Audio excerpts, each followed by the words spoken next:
guy's in the corner puking his guts out.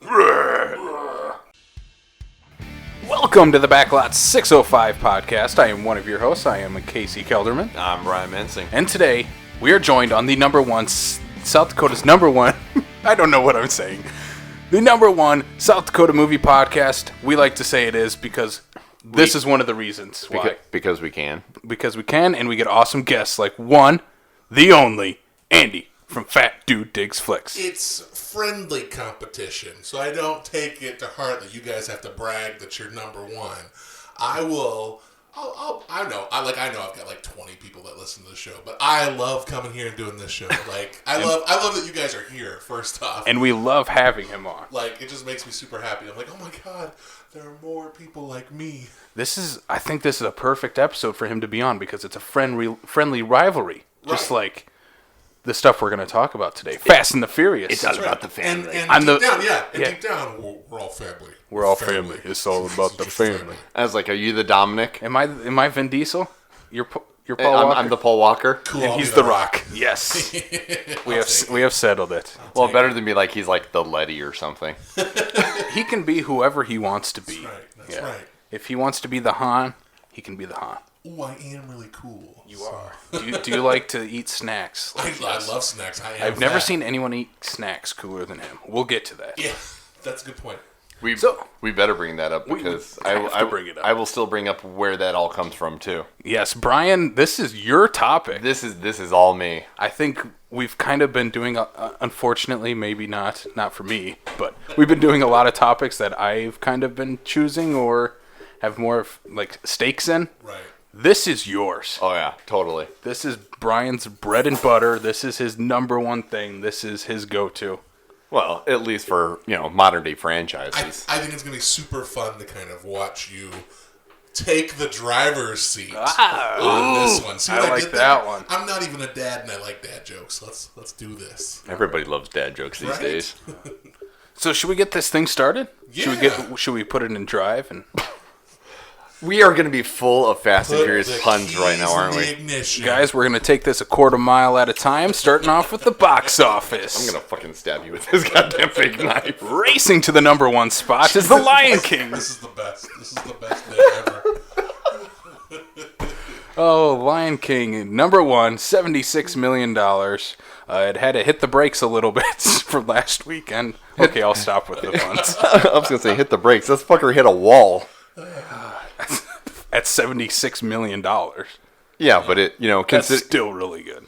If it wasn't for all the backlash, it would be a lot better. No, it's all because I think of these bad reviews. I blame the critics for Disney not making enough money, especially the one I'm looking at right across. It's all my fault. I blame Andy for this. Oh, boy. I was reading an article earlier today about this, how it's like The Lion King is now clearly on its way to being another billion-dollar movie for Disney this year, but it has also joined the $100 million Losers Club. So those are movies that have lost over $100 million, like going from their first week at the box office to the second week at the box office, like the dip in their total. Oh, you mean that 60% I'm looking at? Yeah. And the thing is, that's harsh. I don't think anybody at Disney's going to be complaining about this. I think they're still, making a ton of money, and they have more movies yet to come. So right now, it doesn't even have a budget listed, and it's like even if you said that it was a $250 million budget, and even with marketing, you're like, their break even was a while back. Right. So I think they're okay. I think Disney will survive. I'm looking at the amount of money that domestically we're looking at a little over 350, but the foreign market's like 600 million. I think we're okay. Yeah. The question I have is, do we think these reviews are going to hurt any of the future live action projects? Do you think it's going to make them want to change, or do you think they're just thinking money? Think of it this way. Right now, they're not hurting right now, even though they're getting semi-bad reviews with this. It's things like Solo that's going to make them put the brakes on when the first one that comes out that does not profit for them. Right. Because even for some people, Solo wasn't a great movie, but it didn't make the money they were expecting. That's what's going to make them put the brakes on. Also helps when you make two movies at the same time and only release one of them. Yeah. Well, that doesn't help. That's a whole nother story. That's Solo, but I don't worry about it because I don't really care that much about the Maleficent sequel, but I wonder how that one's going to do. The first one made, I think it made a decent amount of money, but I don't think it was this huge hit. But that was a different bag though. That wasn't because that was a reimagining from a different perspective. Yeah. Whereas like Lion King, Jungle Book, Cinderella, even Cinderella's a little but where what we would probably be comparing would be like Mulan that's coming out and the new Aladdin, stuff like that. And I think the thing is for me, typically, the ones that are reimaginings are the ones that I'm more excited for because they're not just the same thing over and over again. That's why. Did you say Cinderella is meh? Well, no. Didn't you? I think Cinderella's the best one. No. But it wasn't like a shot for shot like it's not at all like Lion King is what I'm saying. Yeah. So whereas they took better liberties with Cinderella than they've done with some of the more recent stuff. Yeah, I will say that I think that Pete's Dragon is the best one because it's so different from the source material, and it's one like the original Pete's Dragon was one that was like not very popular to begin with. So I love that one, but I think the Cinderella one is also really, really good. I think I think with stuff like Mulan and The Little Mermaid, when those ones come out, I think people will still want to see those ones just because they are kind of pushing them as something a little bit different, but I think they're close enough to the original product that they'll still feel kind of safe for people to see it, at least in the first weekend. At least for Little Mermaid. It's still way early enough where they're like, okay, we need to make a slight couple rewrites here real quick. Yep, we're going to make a little alteration. But yeah, I still think they'll do okay. When I walked out of The Lion King, though, I was like, oh, God, if there are going to be more of these. I was really disappointed with that one, but that's just me. And a lot of other people. And a lot of other people. And a lot of other critics, too, yeah. Number 2, Once Upon a Time in Hollywood, $41 million, Quentin Tarantino's latest. You both had the chance to watch this. Yes. Yeah. I didn't see, did you really like that one? I would not say it's one of Quentin's best, but at the same time, too, it's not his worst either. Absolutely. I like the fact that, not trying to give anything away, for me, it's almost like, it seems like it is an homage to the 1960s Hollywood. It's almost his Inglourious Basterds version of history from the 1960s. Yep. It's not verbatim, and there are parts about it that probably could have been cinched up. Some scenes that probably weren't absolutely 100% necessary. But overall, I genuinely liked it. It is not by far the worst thing he's done. Oh, absolutely, yeah. I really enjoyed it.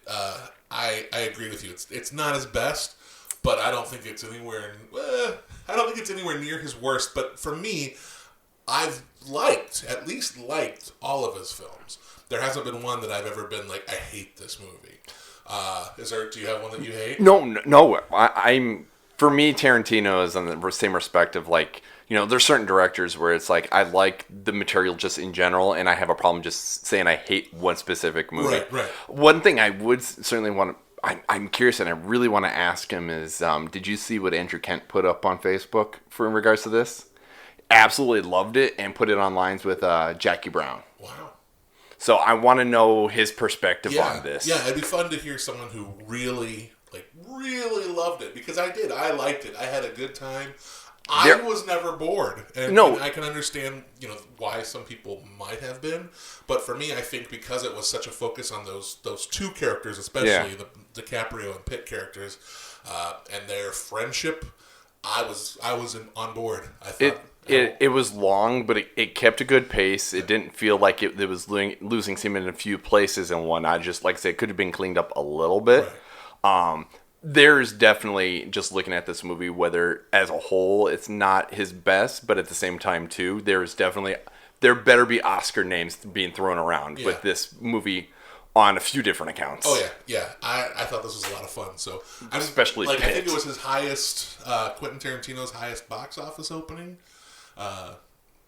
so far. So that's pretty good. I don't remember exactly, but But Yeah, it's not going to last very long. no, it won't. No, unfortunately. No, but looking at the numbers here, it better keep up real quick here, otherwise it's not going to break even.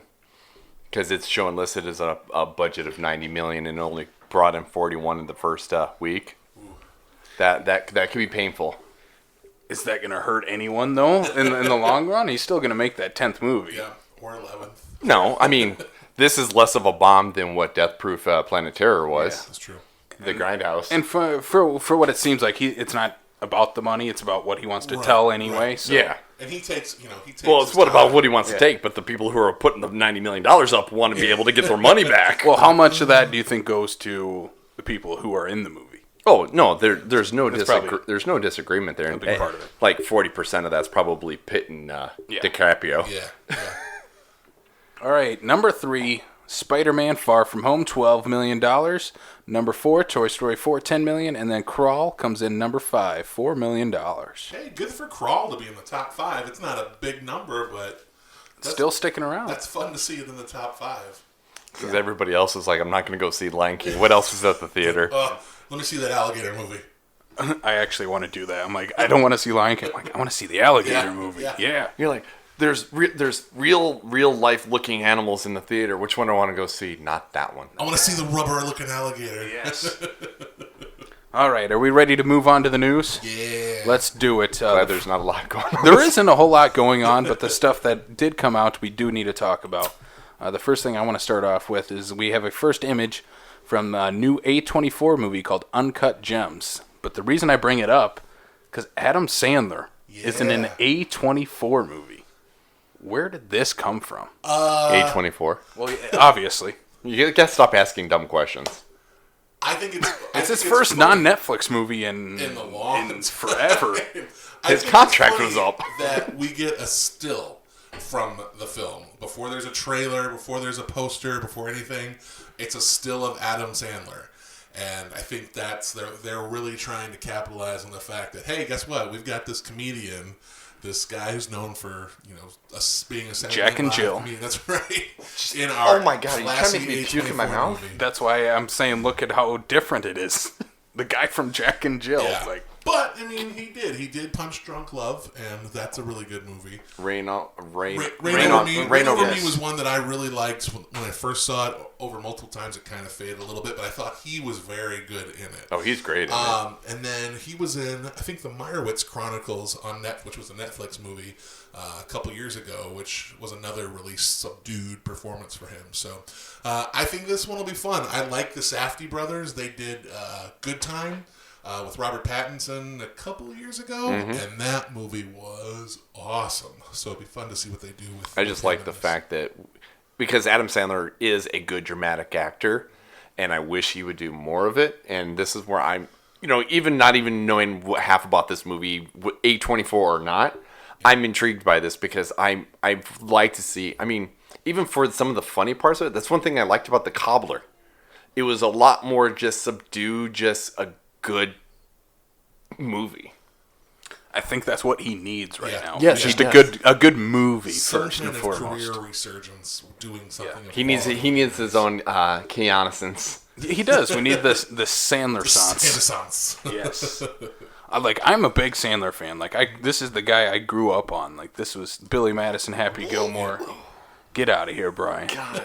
Billy Madison doesn't hold up. Happy Gilmore does. I'll fight anyone Gilmore. else. I will take Happy Gilmore over at Billy Madison any day. But I still love Billy Madison. But anyway, I will honestly say, though, he is a better dramatic actor than he is a comedic actor. Yes. And that's what I'm trying to say is it's those ones where you know that they're capable of it, but they live in their little bubble because they know that that's where they're going to get the money. I'd rather they take more risk and make better performances than be like, well, I know I'm funny, so, for some Well, that's why I'm like, I'm okay with him making all these Netflix, murder mystery movie with Jennifer Aniston. He can make those if he comes back and does something like this. Yeah, Yep. I'm good with Every that. couple years. Right. Keep doing that. If you need to take your kids and family on a vacation for a summer, go for it. With your best friends. I don't blame it at all. I would love doing that. That is a great business strategy. It is. I do not blame the guy at all for doing that. I just wish. God, I want to go to Hawaii. Just get Drew Barrymore. We're going to do another movie. We're going to set another, make it sure it's set in Hawaii. All right, we want to go to Italy and anywhere else in Europe. Let's just set it there. Italian murder mystery. Let's do it. 51 first dates. 50. I would watch a 51 first date. I would too. I would too. Bring back Sean asking literally everybody from Everyone, that. yes. She gets hit on the head. Have to go through all the shit again. No, this time Adam Sandler hits his head. There's yes, the twist. That's the movie. Shyamalan, you must direct. That is the twist. Oh my god. No. So let's move on to the next piece of news. We get the first trailer for Zombieland 2 Double Tap. What was your thoughts on the trailer? I loved it. Yeah, I loved I loved everything about it. It felt a perfect continuation off that first one. It feels like no one is missing a beat at all. Even before we even got into the guts of this trailer, on how this is one of those ones where it's like it is me perfectly cut and distributed correctly throughout the entire 2.5 minutes. Like the very first thing you see is all you get is just the name of the people. Academy Award nominee. Yep. Status. Nominee. It literally is like nominee, and then you get to and word winner. And I'm like that because you figure before when Zombieland, the original one came out, the only one that was even remotely nominated would have been Woody Harrelson. I think so. Because he would have been up for Larry Flint and all that way back in the day. Abigail Breslin was too for Little Miss Sunshine. Oh, Little Miss Sunshine. Yep. So you figure what was Jesse for? He was the Social Network. What was that? 10? 2010. So the year after. Yeah. Yeah. So you come back and you're just like, okay, I'm like, if this is how you guys are starting out your Zombieland movie about the Academy Award win, I'm like, you literally have my money, and I haven't even seen a scene from the trailer. The Zombieland's a prestige picture. We right? gotta go see that one. It is. I love this trailer. Yeah. I think everything is going to work out perfectly where it needs to go. Yep. I love the bit at the end with Luke Wilson. Oh, the cameos perfect. Right now, the cameos they have shown, because they're literally like, okay, we did our thing with Bill Murray. We need to up the ante. Yep. We already know that Dan Aykroyd is going to be in this. So I'm curious, and I'm glad the fact that they purposely did not put him in the trailer. No, they're going to wait on Bill and Aykroyd. Yeah. But the fact that we've got Luke Wilson, that we got Thomas Middleditch, that we got Rosario Dawson, all within those 2 minutes, I'm like, yep. Okay, you literally had my money 2 minutes ago, but you have given me no reason why not to. Yeah. What do you think, Andy? I think it looks so much fun. Like it continues the tone and the pacing of the original film, and I just think this one looks like it's going to be a blast. I feel bad that I didn't see the first one when it was in theaters. Oh, but you I know missed I out. won't make a mistake with this one. It just looks like such a good time. Watching this trailer makes me glad that the whole Amazon series thing did not pan out, because with the original cast all coming back and looking like they had a good time. I read something today that Emma Stone said that if possible she'll come back and do Zombieland 3 in 2029, so they just do one every 10 years to see how things have changed. I'd be like, yep, here's this. Here's my money. Whatever you want. Oh, we're gonna do this here. I will prepay for my ticket. I forgot they made that Zombieland series until you just said it. It was literally a single pilot for an Amazon thing that they were trying to do at the time, where it was they released like 5-10 episodes of these pilots and whatnot, and the people of Amazon got to be able to, like myself, a Prime member, got to like vote on them, and it never got past pilot stage. And the pilot was hilarious. Yeah. But it's where I'm sitting there going, but if that would have been picked up, what's to say we would have been able to get a Zombieland 2 because of who's owned the rights, all that stuff. Right. All right. So let's move on to the next piece of news. Even better. Even better? Well, no. Okay. It's Taika. I mean, come on. Yes, we were talking about the new Taika Waititi movie, Jojo Rabbit.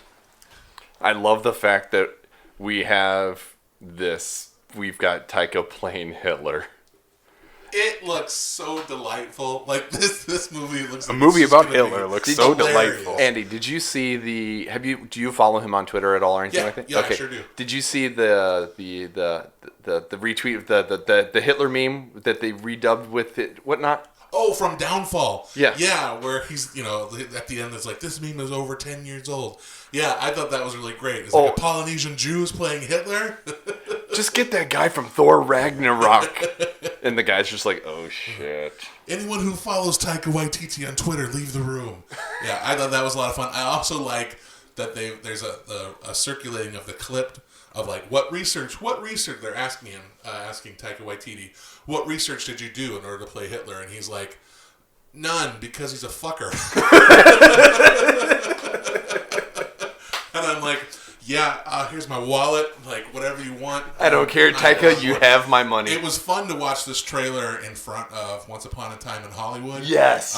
Because it was just seeing this on the big screen, and it's like, it's very interesting to gauge what audiences will and will not laugh at, especially when I'm there, like, cracking up, and I'm the only person in the theater who's laughing, and I just feel real special laughing at Hitler poking out around a tree.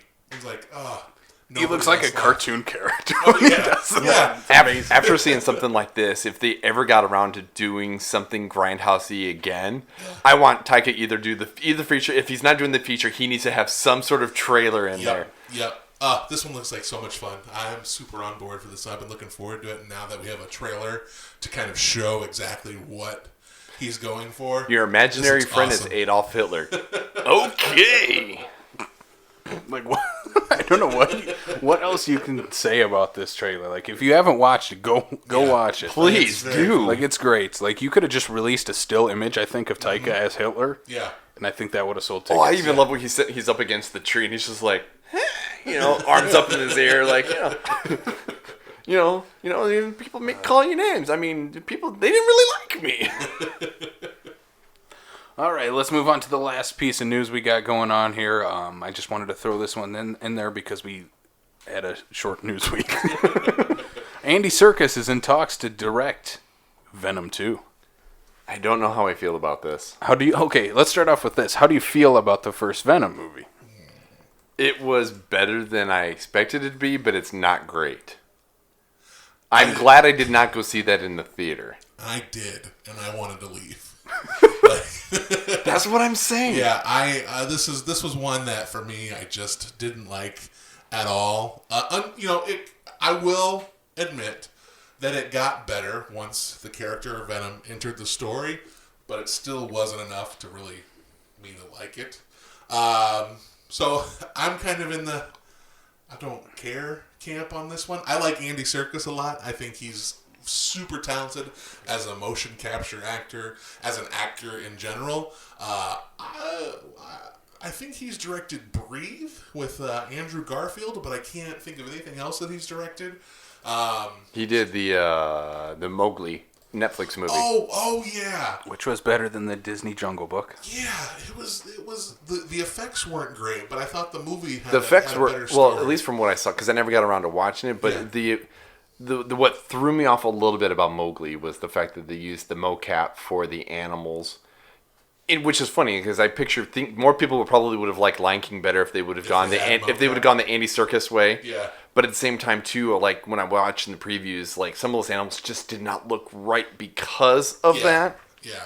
But I think based on his mocap work, it might be interesting. It might be interesting to see how they do the Venom character if he's in charge of doing the effects, or not of course in charge of the effects, but kind of overseeing. You might actually get a better, because he has probably the best understanding of how to be able to make that work, and probably do a better practical in terms of that, to be able to give the CGI artists better things to work with. Right. You bring this up, and I was like, I have to go to Reddit because I know where I found it here. Since you bring this up, and what you bring up about the whole mocap thing. Yeah. Andy Serkis to receive International Broadcasting Convention's highest honor in his achievement to bring extraordinary humanity to computer-generated characters such as in Planet of the Apes, Star Wars, King Kong, and Lord of the Rings. I love him in the Planet of the Apes series. Like he should have got an Oscar nom for that. Caesar's the character. That character is so awesome. He better be the one that definitely breaks the stereotype that you can't have a mocap actor be, a supporting or even a lead actor. Yeah. My thoughts on this are the first Venom is god awful. Yeah. It's Thank terrible. you for not holding back. You can only go up from here. Is what your thought is? Exactly. Every fight is just a CGI blob of goo. Yes. You cannot see anything that's happening, which is not the Venom character. Sounds like Spider-Man 3. Oh man. I like the Venom in Spider-Man 3 more than I like the one in Venom. I do too. Tom Hardy is in a completely different movie than everyone else, which I don't love, but At least I appreciate it. He jumps in a lobster tank for no reason. Oh boy! And I appreciate that. But he was warm. He needed to cool off. Apparently, that wasn't in the script either. Tom Hardy just did it. Are you serious? Yes. Okay, I did not know that part. Probably in very Tom Hardy fashion. He's like, I'm gonna get the lobster tank. Somebody went full method. I'm just gonna jump into this tank and hope I don't get pinched by one of the lobsters. Here is my pitch, though. I hate the stupid after credit scene with Woody Harrelson. He looks like Annie. Yeah. You have a problem with that whole Redwood He thing. looks so bad. Andy Serkis is recast as Cletus Cassidy, Carnage. Yeah, I'll take it. I would be good with that. I'll take it. Imagine that. Motion captured Carnage, motion captured Venom. He's playing the villain.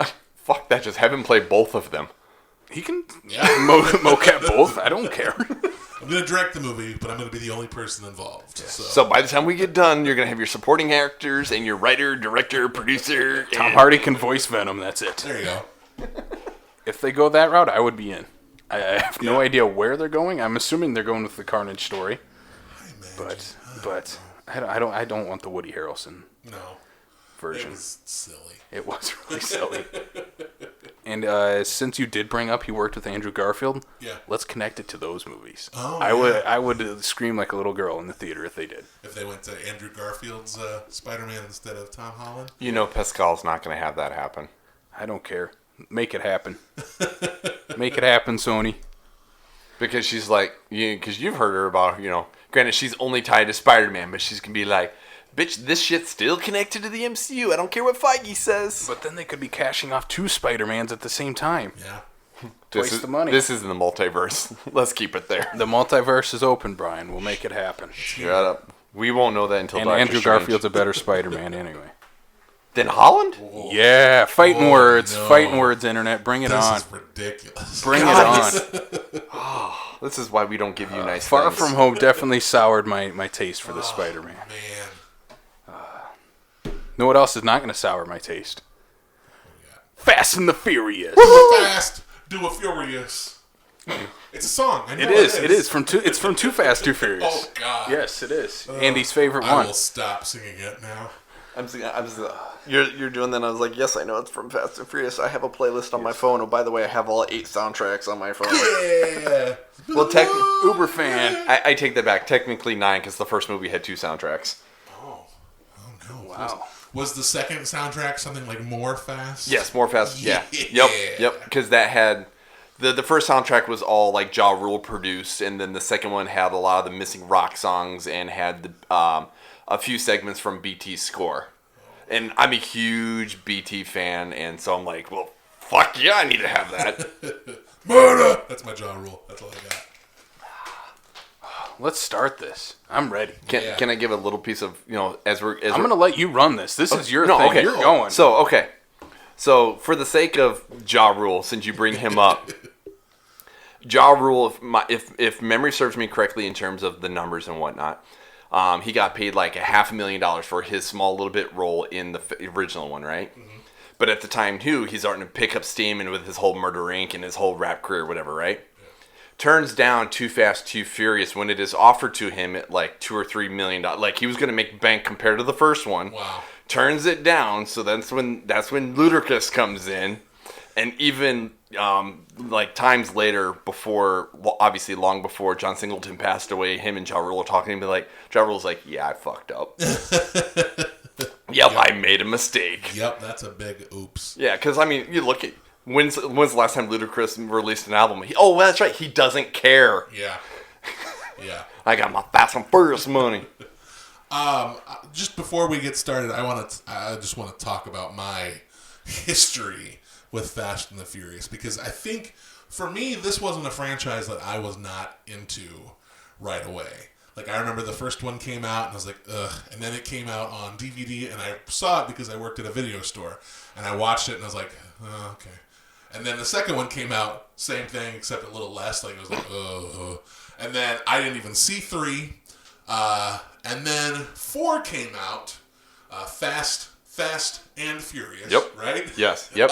Drop the thus. Oh my gosh. And it was Fast ampersand Furious. Fast and Furious. And I was like, why are they redoing? Because it felt like a reboot of the series. I mean, it kind of continued with It the was, story. but it wasn't. Yeah. And I was like, ugh, I'm not going to do this. But then Fast 5 came out. Dude, it took you like 7 years. It sure did. And like It took franchise Viagra The Rock. Right? And there's a podcast I listen to called How Did This Get Made, where they talk about like how bad movies exist. But they were super like, this movie is bad, but it is amazing to make me go, all right, I'm going to see it. And I did. I loved it, and I have been there like opening weekend ever since for these movies because they are just absurd. For me, they're one of those movies where it's I'm not going to the movie expecting, an absolutely polished script to, Right. award-winning scripts, award-winning acting, award-winning directing, or anything like that. I'm coming because, you know what? This shit's fun. I don't care. Even when you over here are, going, how did we get from stealing DVD players to trying to take out Soviet subs? With a car. Or fighting a bulletproof man in Hobbs and Shaw. I'm wait. Black It's Superman. amazing. I can't wait. Well, that's just it. They're like, we're going to do Hobbs and Shaw. I'm like, you have my money. I do have a feeling that this might be the one I end up liking the least, but I feel like I'm still going to enjoy it and be like, oh god. Well, not the least, because I think Too Fast, Too Furious has that part of real estate in for life. But I think this one will be one like, oh man, this is dumb. But I'll still be like, I want popcorn. Yep. I want all the popcorn. I want all the popcorn. These movies are the definition of popcorn movies. Yes. Absolutely. You need a big ass bowl of popcorn. Yep. Freaking big pop, and you just sit back and you're like, give it all to me right now. I want it. Make something that's These are the kind of movies where if they're on TV and not even necessarily that there is anything else on, it's, you're doing stuff around the house or whatever, you're like, Fast and Furious is on, stop. Oh, this is annoying me. Here, let me go get my Blu-ray or let me turn on my iTunes because I want to watch this unedited. I'm just going to sit for 5 minutes and just watch this scene. And then it's 3 hours later. Down.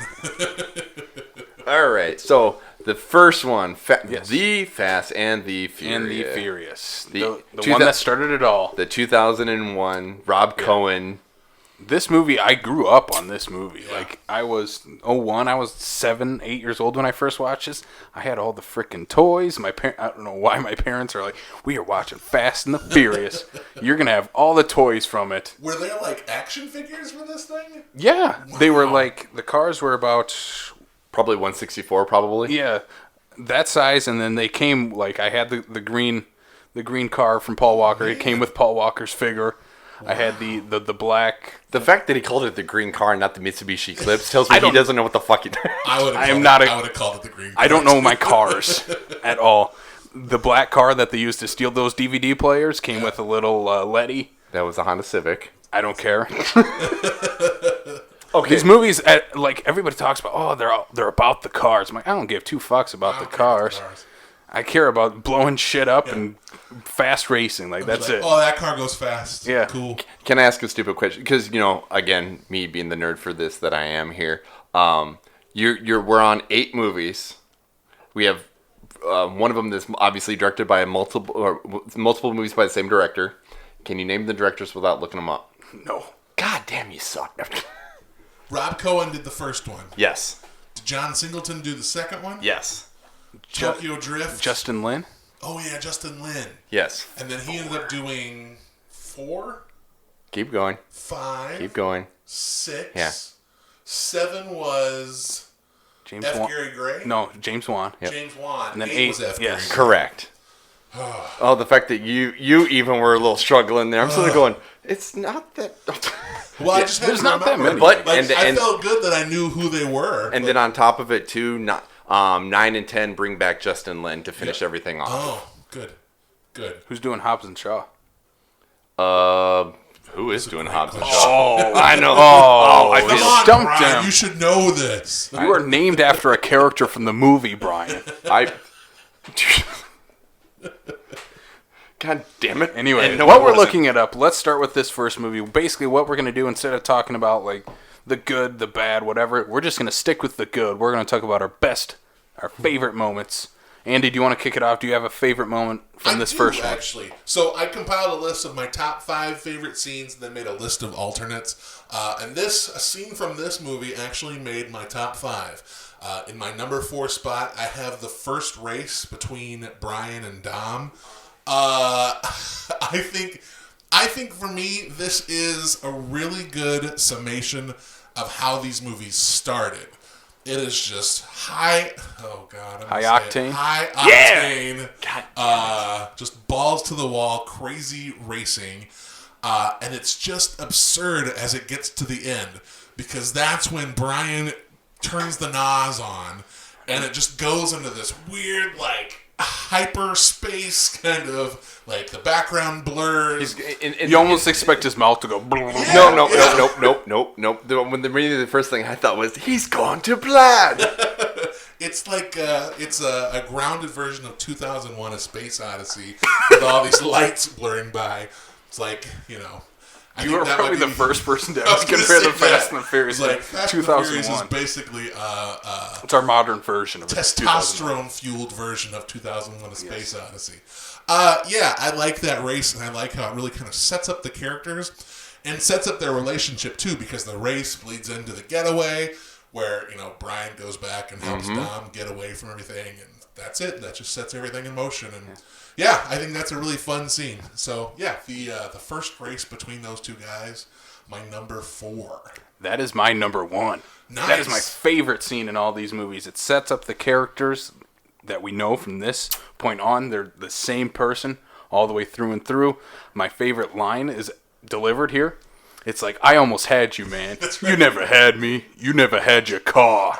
Right. Good moment. It's my favorite line out of all those And then he movies. goes into his little monologue in regards to, the quarter mile and all that. Yep. Yep. And then it bleeds right into the scene, like you said, where it's on the escape. Yep. Builds the friendship between the two, where Brian picks up Dom, and from there we get the family. Yeah, I feel like the most apt comparison of this movie is Point Break. This is Point Break with cars. This is Point Break with cars. It's all Point Break. And I think this, starting how they have to bond, I think that's the main thing here. And as the franchise goes on, it's the closeness between those two that really kind of sells it. But here it's like, wrestling with the fact that this dude's a criminal, but yet he's not a bad guy. He's not.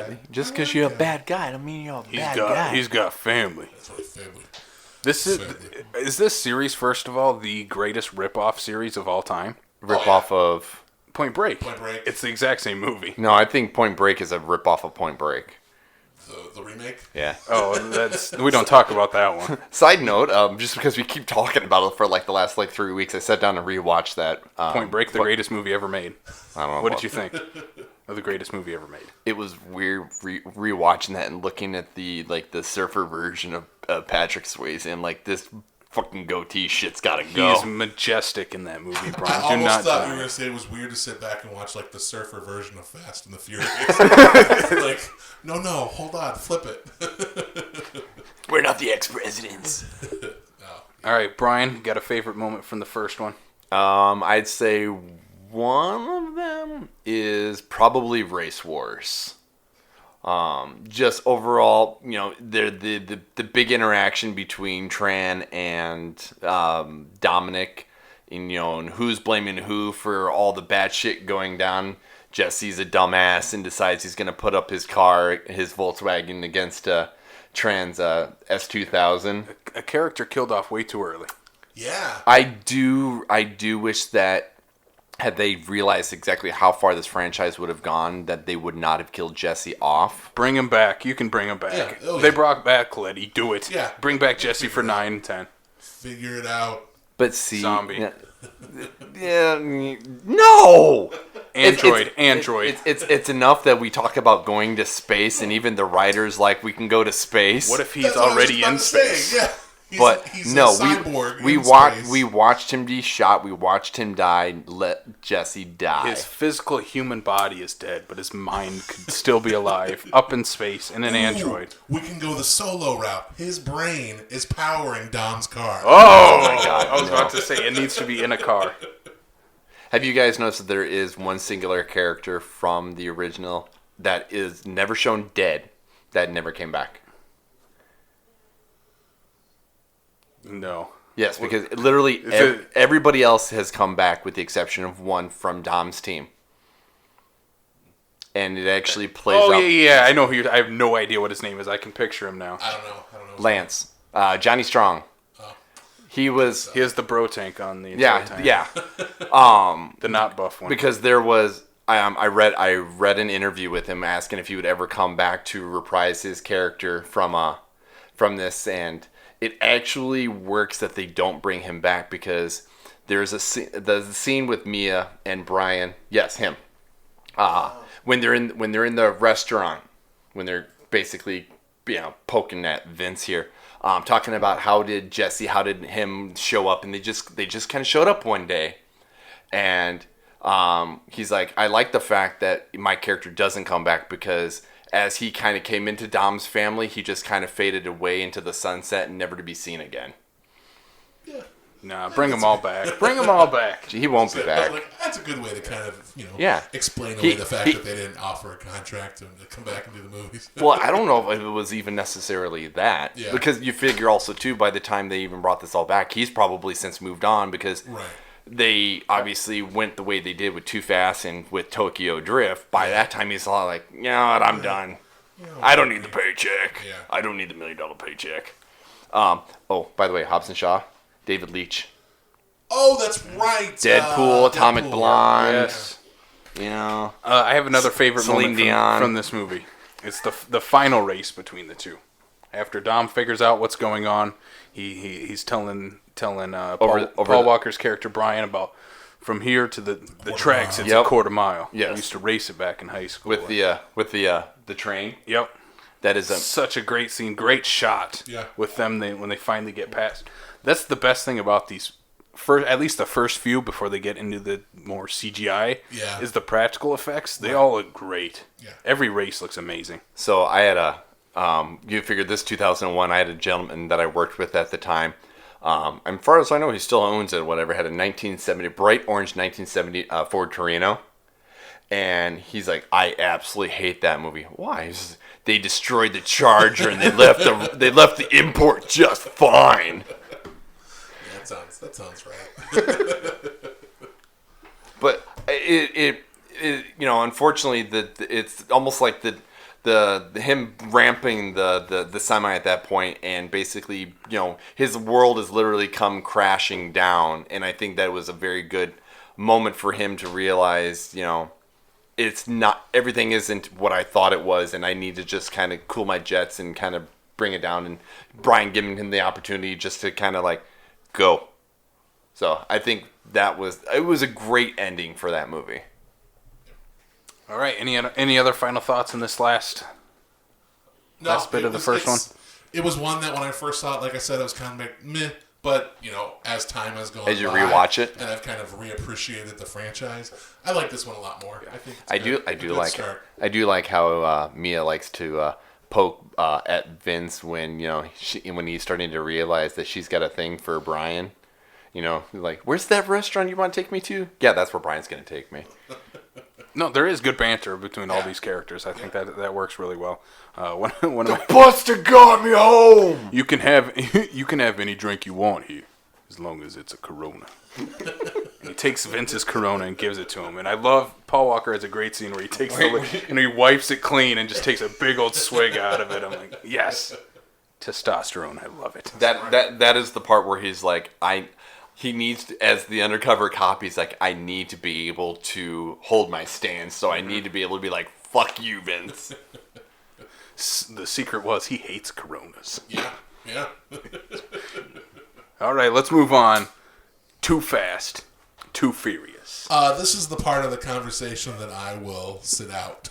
Oh, come on! You don't have a moment in it at all? I did not pick any scenes from Too Fast. Any so bad it's good moments? No, like this is just one that it's like the times that I've watched it, I've been like, when is this over? And I feel bad because I see how you're looking at me right now. No, like, get out of this house. I agree. I remember nothing except the final act of the movie. That's it. Like I don't remember how Paul Walker meets Tyrese at all. I don't remember that. They were old childhood friends. Yeah, but I don't remember when they meet in the movie. I just remember all of a sudden they're together at the end. Yeah. So basically, history lessons. I was gonna say. I mean, come on, you should know this. I mean, really. I haven't watched this for like a few months, and I already know that. For a few months. No. It's funny to me because the FBI agent from the very first movie, yes, gets a hold of him and whatnot, and they're like, we need somebody to infiltrate this, this Cuban, whatever we got going on and whatnot. And the guy they're gonna pair him up with doesn't know his ass from an elbow when it comes to engines. He's like, I'm gonna get shot. I know a guy, and he's at the Derby. Trying to get, that's right. He's at the Derby, and he's like, "I thought you can leave 100 feet from your house." And as he opens up the RV, with his ankle bracelet on, comedy. Yes, watching him get his, they're like, "Hey, Mr. FBI guy, whatever happens, just turn your face because I'm gonna get the shit kicked out of me in just a minute here." It's funny because it's like, this one is my least favorite, and I think I kind of shit on it probably more than you should. Yeah, probably more than I should. But Tyrese, this is the first movie with Tyrese, and the first one with Ludacris's character as well, and they kind of go on to be ones that I really appreciate. This is one of those movies where it's by far not obviously the greatest in the franchise, but sets us up with a couple of good characters that Justin Lin was able to pull in when he retook over the franchise. Right. I honestly wish that they would have brought Suki back. Suki Devin Aoki's character? Yes. Yeah. That what they should have done is they should have brought her back, brought her brother in to do some music for the movie too, and we would just have the Aoki family going on here. Her brother is Stephen Aoki, the EDM artist. I don't know who that is. You need to work on your shit. I do not need to listen to EDM. I mean, we even later on we get a brief little cameo with Eva Menendez. It's like we need to just bring them all back to a certain extent. Yeah, they're fine and Too Fast, Too Furious. Bring back Michael Ealy. He needs the paycheck. The Intruder was not that great of a movie from what I hear. That sort of thing. Yeah, like I said, all I remember is the third act of this movie, but I love it because it's so over the top. This is where it's getting closer to once we get to Fast 5, that over the top action. Mm-hmm. I love the scene where they finally just ramp the car into the boat. Because why not? Because fuck it, it's awesome. Yep. It's a great scene. I also like the car scramble. That was going to be one of the things that I was going to bring. That part was good. There's a couple of reasons why I have an appreciation for that as well. So this movie comes out in 2003, and you're watching certain movies and whatever, and you pick up and you see things because of stuff you see in real life and whatnot, right? This movie came out a year after I bought my Saturn SC2, and in that scramble, as they're opening up the garage doors and all the cars are exiting, I'm like, there's my car! Because it was... Did you cameo in Too Fast, Too Furious? Fuck, I wish! Fly my ass to Miami. I would have gone and done that shit. Yeah. I don't have any other... I would say is for as much as we enjoy the ramping onto the boat, is at the very beginning of the movie. If there's one thing I appreciate about these movies is usually there's a very good opening sequence that just kind of gets you into the mood. And that is where Ludacris is like, you guys want to see something fun? And he pops the bridge open. So the only two people to make it over the bridge successfully is Brian and Suki. You don't remember that either, do you? I don't remember that at all. Well, because it's like there's a race at the beginning. Yes. Wow. Yeah, I haven't watched this movie forever. Yes, that's where we see Big Frode, Ludacris. That's where we see the Puerto Rican guy, which I don't remember his name, Michael Ealy, Suki. Brian's coming up for the race and whatnot. And when they're coming around for the last little bit of the bend, there is the bridge, the road opens up for like the tugboats and shit like that. So they literally pop the bridge, and the guy that Brian's going over, the Michael Ealy, he gets slammed into and he loses his part of it. Freaking Suki loses the front end of her car because she just destroys it when she pops over the bridge. There's so many good things about this bad movie. You don't remember them. I'm disappointed in you. I don't at all. Boy, this isn't my franchise at all. No. All right, we ready to move on? Yeah. We ready to take this to Tokyo? Tokyo Drift. The third film in the Fast and the Furious franchise. And I hope by the time we get to 10, we fucking get Louis Black in for more than just a 30-second cameo. Louis Black or Lucas? Black. Sorry, Lucas Black. I like driving fast cars. Give me Louis Black, too. Fuck. No, Lucas Black. My bad. The Drift King. Yes. For the longest time, his Twitter handle was the Drift King, actually. And I wish he would have kept it. I really do. Then people would know who he was. Right? That's true. So, okay, You can take this one, too. Like, I have one scene, and it is the after-credits scene. It wasn't even an after-credits scene. Or the end scene, whatever. So your favorite part about this old movie is basically it ties it back in and we show Vin Diesel at the end. Yeah, we'll talk about it. Oh, yes. Yeah, that's in my top 5. That's I called it the we want to talk to you about the Fast and Furious initiative. Except we don't. We just need information and then fuck you. Bye. Yeah. All I'll say about this one is I like this one more than Too Fast, Too Furious. But it's another one that I think before 5, they all kind of blend together for me. And it's like they don't really stand out, which is weird because this one is so far removed from those first 2 films. Mm-hmm. And, I mean, kind of, it establishes itself really as a prequel, which, like, it just kind of reestablishes itself as a prequel to the rest of the series. Which we don't figure out until... Right. Well, it's not even necessarily even it's a prequel. It's what the hell? In betweequel. No.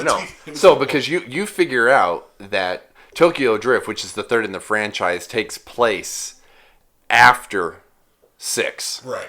So at that point, you're not prequel. It's a prologue or epilogue or whatever the case is.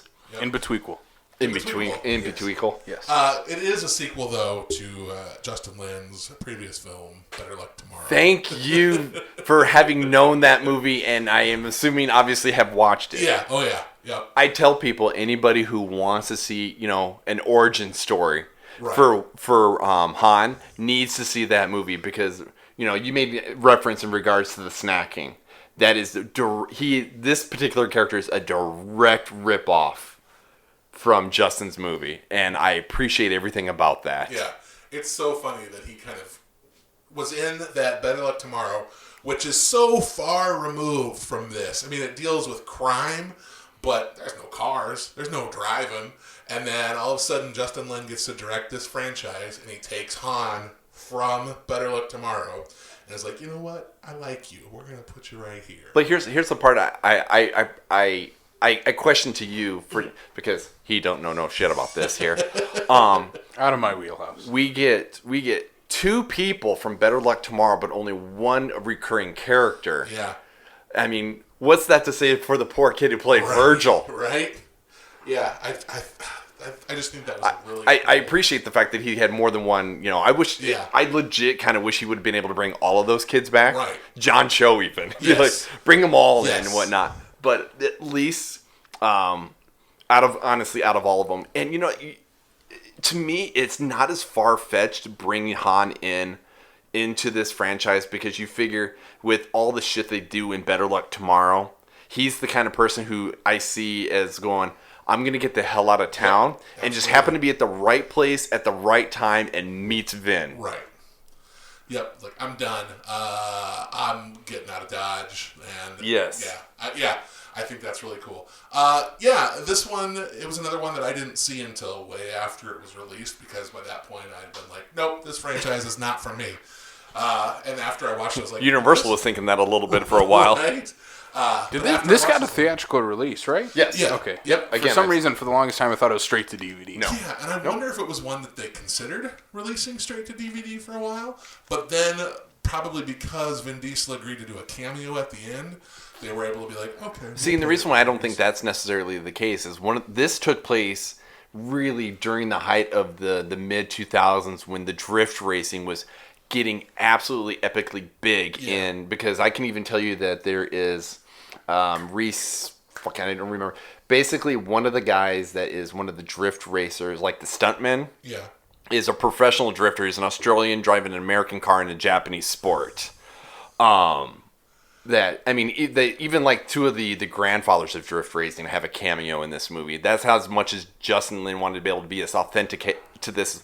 The two old men on the pier when they're doing the racing and whatnot. Those are legit drift racers. Those are the people that pioneered the sport. Yeah. And I love the fact that he was like, you know what, I might not ever be able to make this movie ever again because this is basically the first big budget he had ever made. Right. He's like, well, if you guys are going to give me the money, I'm going to put everything into it. And that's one thing I actually do appreciate about this. We've been talking about characters that need a return. Is there anyone from this movie you feel like needs a comeback in the series? Little Bow Wow? Brian already said that Lewis Black needs to come back. Little Bow Wow. I like driving drift cars. I would be okay with Bow Wow, but I don't think it would be necessary. I would be, but when they go to space, take Bow Wow. No, but Bow Wow could be a cyborg. Lucas Black definitely. I think he, for the fact that this franchise has been all about the family and wanting to be able to honor those that are taken and whatnot, is they should bring back Lucas in terms of his as people, but honor for Han and all that stuff to be like, hey, you know what? That guy over there, I know you've been working with him and all, but he killed my friend. What was the first one they had with the after credit? I think this one, it's not an after credit scene, but this is the first stinger one. You mean the first movie that had an after credit scene? Which one had an after credit scene? The very first one. Did it really? Oh God, you really need to watch movies to the end. I watch movies to the end.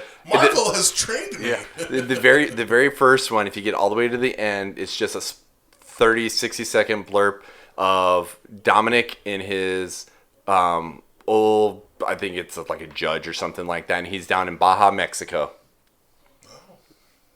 So sort of setting up to number 4? Yeah. All right. Yeah. So I think what they do really well in this franchise, though, is setting up the next one. Yeah. This one has one of my favorites, if not my favorite, when Vin Diesel shows up and he's going to race Lucas Black. Yeah. When you finally get that scene again at the end of 6, we get to see the other side of Han's death with Jason Statham. Like, fuck yes. Yeah. Finally, we're getting Lucas Black. He's going to join the family. That's where I got upset. And then he shows up for one scene, talks to Dom, and then he's out of the movie. I'm like, that's it? Yeah, that I was definitely upset by that. Like, but what is Lucas Black doing that he can't be in a Fast and the Furious movie more than 30 seconds? He's got a very busy career, that Lucas Black. He does, I'm sure. I don't know that he actually does. He's on NCIS New Orleans with Scott Bakula. Okay. Poor guy. And it's the fact that I know that and I've never watched anything, but that's... for as much as people want to hate on this movie, he's one of the reasons why I like this movie. That's why I wish he would actually have maybe this is what he wants to do and he's happy doing NCIS, and I'm all for that, but I want him in this franchise more. Right.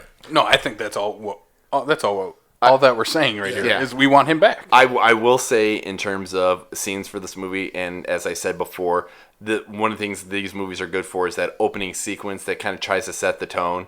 Is Lucas, I actually do remember this opening sequence. Is him going against the home improvement kid. Yep. He's going against the oldest brother. The oldest brother against the Viper in his old school beat to shit car and whatnot. Doesn't somebody crash through a house? He does. Because he's going through and he's like, well, fuck it. Yeah, aren't they racing in like a construction zone? Yeah, it looks like a new housing development. Yeah. It was a good opening. Yeah. I at least remember it. Yeah. So where are we moving to now? I'm not going anywhere. Son of a bitch. Shows up in Japan and all. All right, are we ready to move on to the next film in the Fast and the Furious franchise? You don't have a good scene? We're going to zoom on Oh, a good scene in this movie? Yeah. I talked about it. Vin Diesel showing up at the end is my favorite scene in the movie. Yeah. Sets up the Fast and Furious initiative that we don't get. I do also appreciate when he destroys Mona Lisa. I don't remember that. Han's car that he drifts for the very first time when he's trying to learn how to race against the Drift King, and he beats the car absolutely all to shit. It's the Nissan that they use at the very end with the engine when they retrofit the Mustang. Yes. God damn you. Yeah. Yes. I remember that. I told you, this is your franchise. I'm letting you run. Again, I will stand by the fact that it's like I did no prep for this here. You're the one who should have been watching this fucking movies. I'm good. I've seen them. I've literally seen all of these movies at least 2 or 3 times each. Yeah. All right, we'll move on to a few years later. We finally get the sort of sequel reboot to the franchise, Fast and Furious, from 2009. This is what Jay and Bob is kind of playing off of. It's the sequel, reboot, all wrapped into one. Yep. We just don't have them trying to go back to Hollywood. Not yet. Not yet. They're going to go there before they go to space. Yes, number 9 is in Hollywood. Nope, this is They're where gonna race on top of the Hollywood sign. Ooh. Nope, this is where it's going to definitely. You can tell that it's picking up pretty much where the end of the original Fast and Furious picks up, because I actually watched all the way to the end of the credit scene. I'm just saying.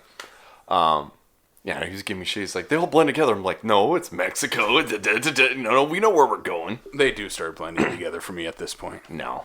Anyway. So, okay, I'm going to go with, there you go, Casey. So what is your scene? In this one, I honestly don't remember. I remember the tunnel race at the end, and then the tunnel collapsing. Well, I don't have one from this movie. Yeah, and then I remember Paul Walker's character of Brian. He does a Jason Bourne type of scene in the beginning. Yes, he does. Completely rips it off. That's right. Oh, it's definitely a total ripoff, but it's so much fun at the same time. This one is this is the one where they take Dom to jail at the end, right? Yes, because this is where this is the Mexico where they go and take out Braga. Yes, and then a great cold open for Fast For the 5. fifth one, Yeah, which Fast 5 is my favorite. I think we're all kind of waiting for Fast 5. Yeah. I think this is a necessary stepping stone Yeah. to where we get in Fast 5. Right. Reintroducing us to all these characters. I honestly do not remember anything that Michelle Rodriguez does or Letty. Or that's Letty. Who's the other one? Jordana Brewster. Jordana Brewster. What's her character's name again, Brian? Mia. I don't remember anything that those two do in this movie. Yeah. Mia. Which is unfortunate. Doesn't Letty... This is the one where Letty dies. So basically, Is this one? Yeah. So this is where Letty dies. So that's where most of everything with Letty in this one here is all essentially flashback. Does she not die in the first movie? No. Okay. No. For some This is reason when in my because head- five is where she's MIA because she's not reintroduced until Right. 6. Yeah, because in my head when this one came out, I had remembered that I thought that she died in the first movie, and then they did this one. I'm like, did they just bring her back to life? Back. Yeah. So Brian, do you have a favorite moment from this one then? I have a favorite moment from all. Okay, what is your favorite moment, Mr. Fast and Furious fanboy? Oh, there's so many. No, actually, probably. I mean, outside of the tunnel sequence at the very end, one of the things I actually appreciate is the fact that Phoenix gets his just desserts by getting a car basically through the chest. The one thing about that whole scene that kind of, again, you watch these movies for just the popcorn factor and whatnot, but you're watching Phoenix being held where he can't move by a guy who literally just was in a car crash and gets stomped basically by another car, but the car doesn't land on him when it comes to the ground. Like, Brian should have legit been killed at that scene when they kill Phoenix as well. Let's see here. What else? I would say anything after this movie, no one's actually dead if they're dead. Well, no. After the whole let's bring Letty back to life, in which I understand That's that. why I want them to bring back Jesse from the first one. Jesse's dead. No, Shut up. You don't know that, Brian. Jesse's dead. Oh goodness gracious. I'm trying to think that this is one of those ones where it's a little bit harder because this is definitely a setup movie where it's a good movie, but it's the one where it's just basically the we're going to set up to keep pushing this Let's going bring forward. everybody back from the first one that everybody loved. Yeah. And see what happens after that. Yes. And after that, we get Fast 5. Yeah. With The Rock. Oh, yeah. Well, when Arguably or arguably the best movie in the franchise. one of the best. I think between this and 6, like, I think those two are really great. But this is the one that made me go, okay, I like this series. This series is good. Yeah, I enjoyed this one. I have 1 on my actual list, and then 2 on my alternates from this one. Oh, just name them off. All right, here we go. So the scene that's on my list is the fist fight with the wrench in the office between Dominic Toretto and Hobbs, Vin Diesel and The Rock when they get physical. Yes. As all men should be in this movie, getting physical with each other. Right. It's funny to me that this is a series about cars, but yet one of my favorite scenes in this whole franchise is a good old-fashioned fist fight, just throwing through whatever is in the way with The Rock, a professional wrestler. 2 big, muscular, bald men just throwing fists. Like, when they cast him, you're like, this is gonna happen. Yes, we know. So I much think baby oil in this I think this is also kind of like Brokeback Mitsubishi is what the Fast and Furious franchise is. It may not say it, it may not want to admit it, but I mean, there's a part of this where it's like, I don't know how to quit you going on with this stuff. Yeah, I think this fight scene is just so much fun. Just, again, like everything else, super absurd. But if there are 2 giant men that slam into each other that like can't really get hurt, I think these are the 2 guys to do it. You bring up an interesting point. It's something I've literally just been chewing on as you said it here. This is the fight. He at the very end before basically it finally clicks between Mia yelling at him is that he does not hit The Rock with the wrench. Yeah. If you really kind of watch the rest of the movies going forward, he's fighting to a point to disable someone, but nothing to the point where he's going to destroy them. Right. Yeah. And I think this is literally the scene where it breaks his character to realize he's not going to repeat what he did before. Yeah. I think it is a big character moment for him. It's I think any time before that, he would have killed. Yep. Exactly. Right. And he mentions that in the first one, right? He killed someone. No, he didn't kill him. My God, man. Does he not? No, Are you sure? The guy in the Oh, he disables the guy, doesn't he? he becomes a janitor. He was a race car driver who was no longer able to race anymore because he was bludgeoned basically so much that he's now a janitor and has to take the bus to work. So he beats the guy nearly half to death. He beats the guy to the point of brain damage. Okay. So That was the whole barn sale, my God. I know. Yelling at us for not knowing our Fast and the Furious on history. this side of the table and For- watch for- Brian go all out on Casey. Like, I can't believe you don't watch these. I'm over here going, son of a bitch. He's like, wait till we get another horror something. Fuck. Yeah. What do you mean you haven't seen this movie? What's another scene there, Andy? So the Dom and Hobbs get physical. That's how I wrote it down on my Yes. list. As my number 2. They should have played that song underneath that. They really should. I thought we could re-edit Well, that. Olivia Newton-John. So yeah, that's my number 2 of my top 5. I also have the vault heist as Yes. one of my favorite scenes. I'm sure this is on one of your Yep. guys' like top list. But that is such an awesome action scene. Like, and it's the climax of the movie. Everything is building up to that. And it's like they do the switcheroo with the vault. And, it's just so cool. And then, so the thing that I think is funny about this series, this is such a macho series. This is a testosterone-fueled franchise. No, not at all. But for some reason, I don't remember, like with Michael Bay movies, anytime Michael Bay puts the camera on like an attractive woman, he lingers. Like you got to see every crevice of her butt cheek. You got to go deep down her cleavage to make sure you see everything.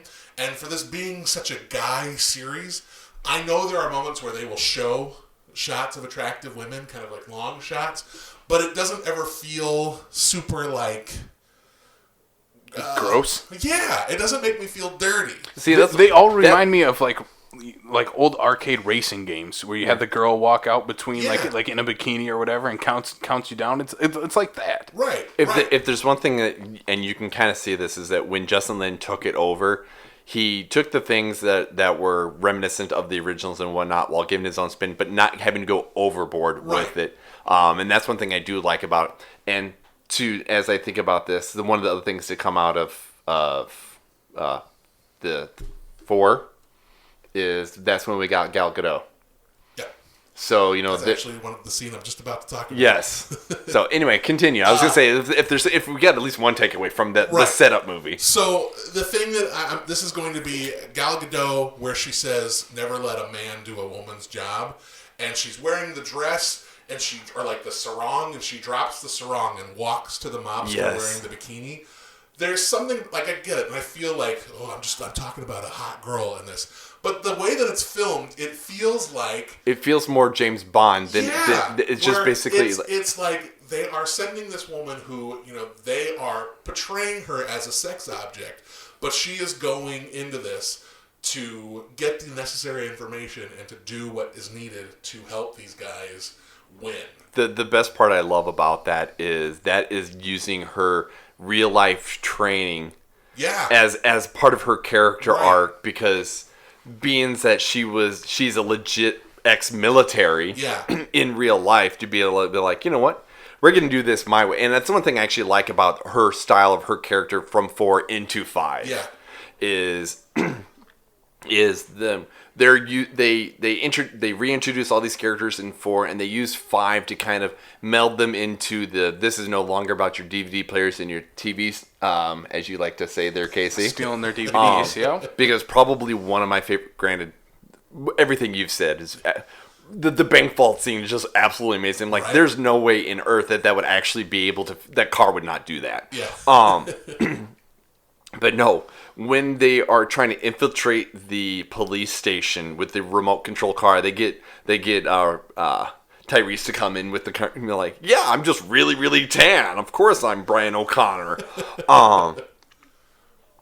But no, they're racing. They're in the van doing the whole van thing and whatnot, and like Ludacris starts going off about this vault, and they're like, "How do you know this?" And then when all of a sudden, it literally just everybody's character arc just went and just took a great big 90-degree turn and be like, oh, he's all of a sudden now he's the computer guy, and he's the I know everything about bank vaults and all this shit. The biggest left turn of any character in this series is also Ludacris. Gal Gadot gets all military. He gets all like, I'm the infamous hacker.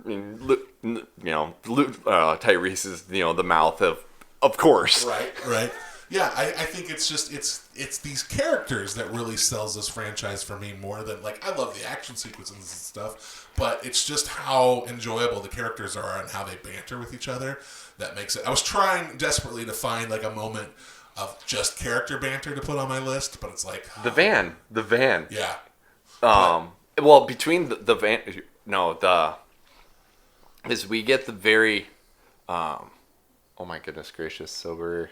Oh no! He stumped himself. No, you're throwing me off here. Himself. Nope. The scene I was actually thinking of is actually the end of 6 when you were talking about the banter and whatnot. All of a sudden I had the thought about the whole the Tyrese's forehead thing.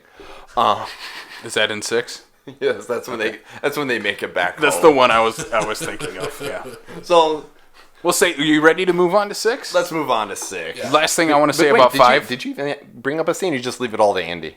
Because the bank vault it's the one. Yeah. It's the one. It's one of the most imaginative action scenes to put into a modern movie. Out there. I will also give the fact we get to the end and Ludacris does open up the bank vault. They got all that cash and whatnot.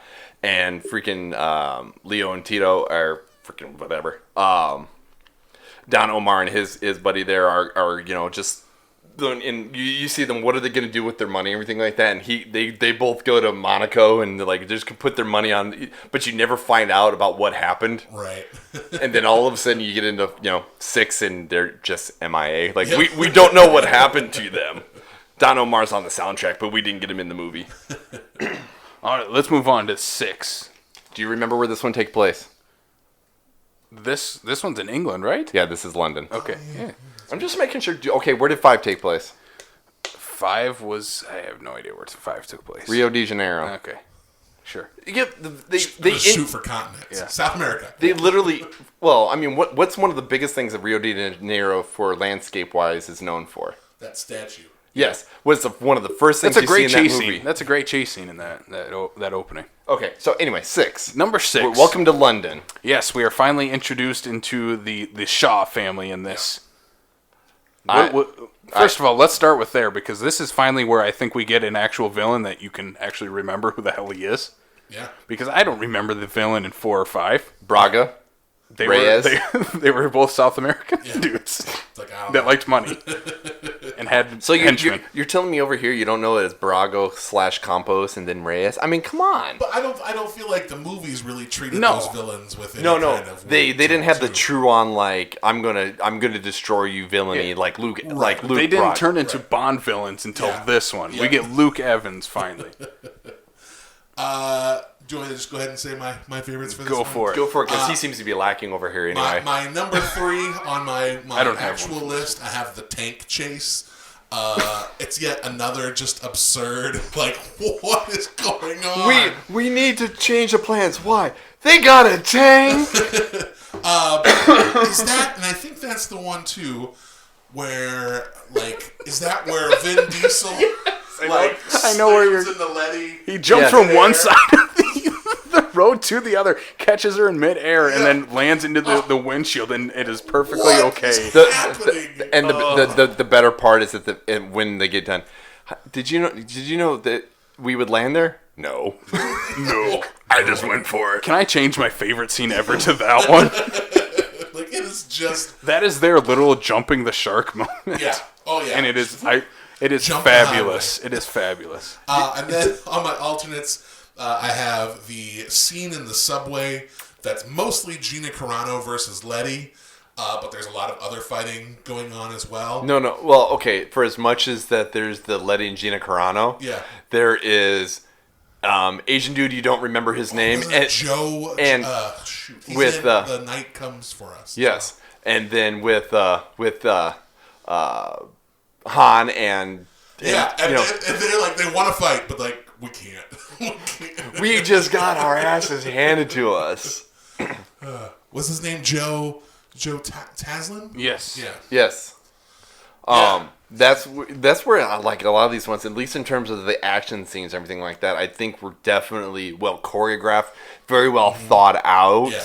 I mean, the fact that we've got somebody like Michelle Rodriguez taking on someone like Gina Carano. Gina Carano could probably disable Oh, yeah. Melissa Rodriguez and, is able to pull Her off. acting almost disabled me. It does kick you out. You don't like Gina Carano? She's so bad in this movie. Ronda Rousey was better in 7 than Gina No. Carano. As much as I like Ronda Rousey, they're They're both bad. I'm not both- saying I'm not saying Ronda was Did you guys good. see Haywire, the Steven Soderbergh action I movie? did. I like I like that one Haywire, too, and I thought, and that's I one thought of the she was reasons why. better in that one. That's one of the reasons why I am actually appreciate when I actually see her in some things. Whatever. Like I enjoyed her in freaking Deadpool.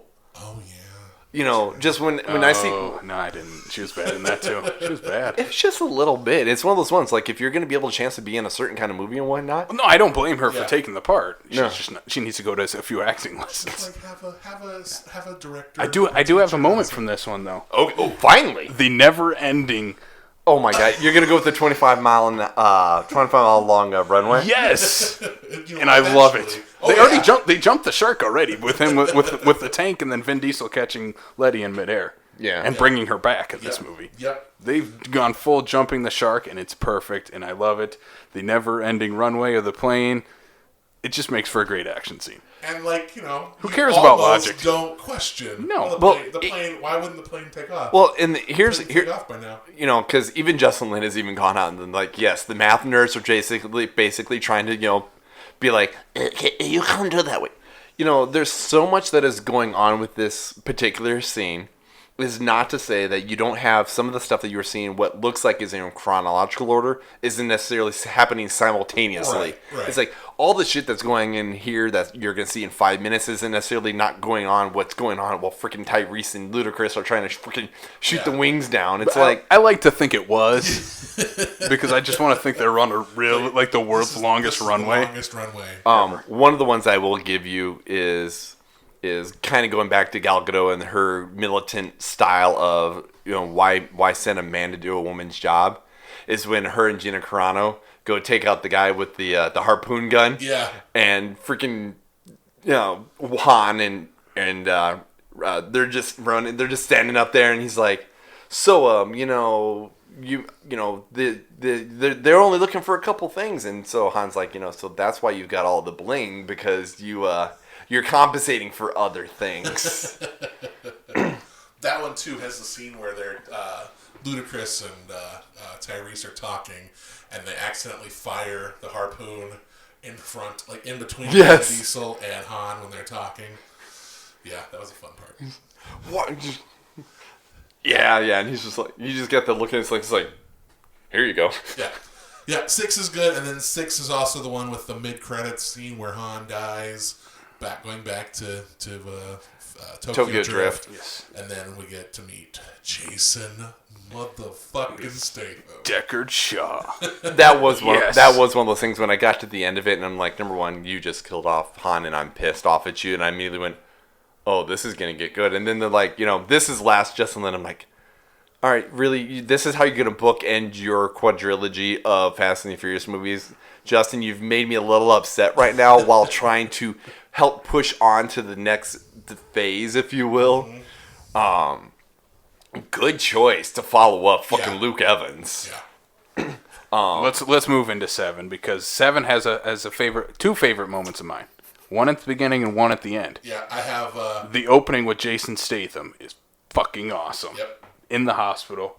I love that scene. You don't see any action. It's just him walking out of his brother's hospital room, and you just see the absolute carnage. All the aftermath. The aftermath of the Jason Statham badassery. And this is one of those great ones, again, where it's like the scene sets everything up, but this is going completely against the grain of going, okay, we have all these action sequences that open up the movie. I'm going to give you all the action without actually showing you the action. Yeah. You have to interpret it, with the exception of like the he took the grenade, puts it in his shirt and throws him and watch him blow him up, kind of thing.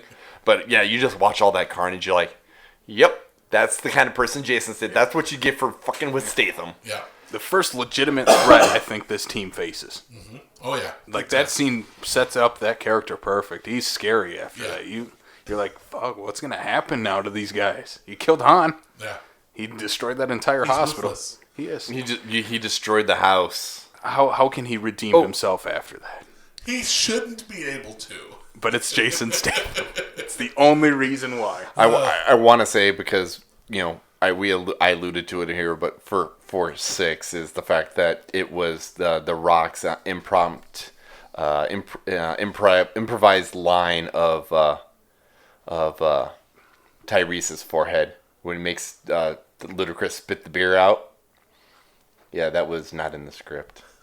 It's just The Rock being The Rock. Well, yeah, he's talking about I thought I smelled talking about the forehead, and just Ludacris is just flat, and that's where Justin's like, we're gonna keep that. So, sorry. Number 7, anyone else have a favorite moments? I do. I've got a couple alternates, and I'm gonna save my favorite moment because it's my number 1 on my favorite moment list. The parachute landing where they throw out the car. I like that scene, but the best part of that scene is Roman refusing to go, and then Ludacris is like, "I got you," shoots the parachute out of the car. And that's one thing I actually like about their character arcs from all the way from Too Fast, Too Furious, is that that they've played it very well, that these two have known each other for a very long time, and they know how each other works, especially Ludacris knowing how Roman is going to work. Yeah. And just be like, I already built that shit into your car. I know how this is going to play out. But even before we get into the airplane, when they're in the hangar, when they're with Mr. Nobody, where they're like, Roman's like, I want to make some fucking decisions. We're going to do it this way. And I don't remember his name. All I know is that the guy that's standing behind him, the military guy from Fuller House, is like, that won't work. That's just crazy enough to work. We're going to parachute cars out of a freaking 730 or C-7 or whatever. Yeah. And then the other alternate moment that I have is just the image of The Rock breaking the cast off of his arm. Daddy's got to go to work. Come on. Yes. Like, at that point, we buy it. Like, we've bought into everything going on in this series. Yes. And The Rock could just be like... Yep. Yeah. This is one of my favorites in the franchise. At the end, he like rips the gun off the helicopter and just starts shooting it. I'm like, I don't think that's how that works. Absurd. It was a drone. He was shooting at the helicopter. Okay, but still, is that supposed to be how science works? I don't care because it's The Rock with a big gun. This is basically The Rock Winter Soldier. It's like he's standing on top of a building, like holding a helicopter down. Is how that feels to me. But it's so much fun.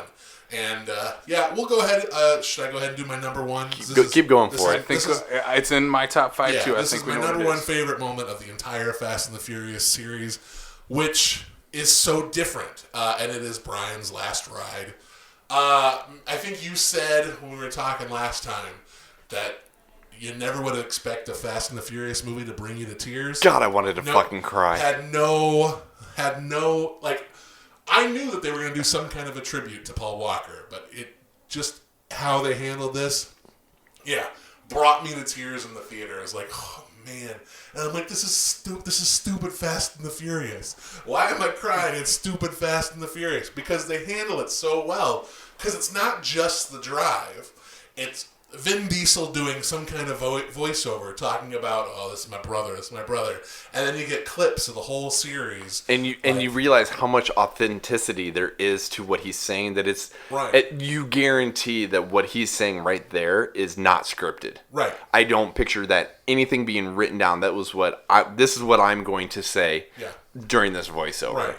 So for a series that really prides itself on absurd action sequences that just try and keep pushing the envelope, at its core really is the story of family and friendship, and have that moment so genuinely put out there in such an honest and earnest way. Yeah, that's my favorite moment from this entire franchise, because it's like, oh, that's so good. And just the way, I mean, when they're on the beach and they're panning out and you're seeing each individual person kind of giving their send off. Right.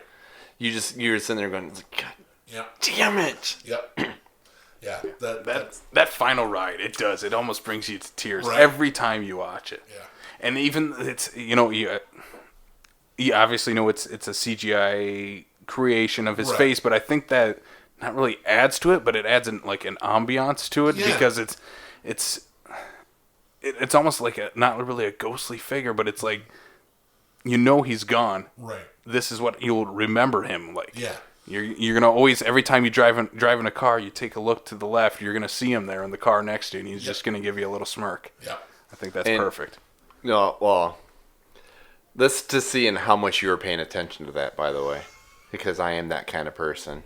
So when he is driving off, do you realize what he is driving? That's one of the reasons why I appreciate the number one. It's a white car. Yeah.